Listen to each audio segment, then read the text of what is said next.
Hello there, Assalamu alaikum all of you and welcome back to the channel.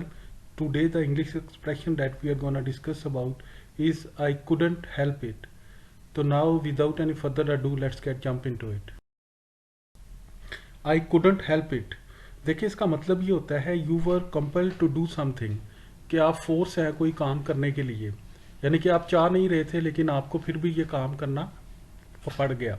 इसी तरह it beyond your control, बाज़ दफ़ा आप कोई काम करना नहीं चाहते लेकिन आपसे हो जाता है. या यू कुडंट रेजिस्ट, यानी कि आप उस काम को रोक ही नहीं सके. तो अब हम जब इसकी एग्जांपल देखेंगे तो ये कॉन्सेप्ट हमें मजीद क्लियर होगा. Just for example, I knew I shouldn't get there but I couldn't help it.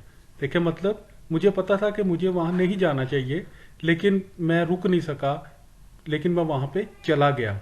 इसी तरह it was in my mind that I shouldn't give visit to this place in this weather but I couldn't help it. कि मुझे पता था, ये बात मेरे mind में थी कि इस वेदर के अंदर मुझे उस जगह नहीं जाना चाहिए लेकिन बस मैं चला गया. इसी तरह I told you not to give him a call until you are being told but you couldn't help it. हालांकि तुम्हें कहा गया था कि जब तक तुम्हें कहा ना जाए आपने कॉल नहीं करनी उसे, लेकिन आपने ऐसा नहीं किया और आपने कॉल कर दी.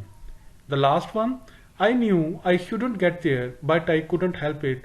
मुझे पता था मुझे वहां नहीं जाना चाहिए लेकिन मैं चला गया. यानी कि जब आप रेजिस्ट ना कर सकें, जब बात या कोई चीज़ आपके कंट्रोल से बाहर हो जाए, उस सूरत में हम इसका इस्तेमाल करते हैं. So thank you very much guys for watching the video.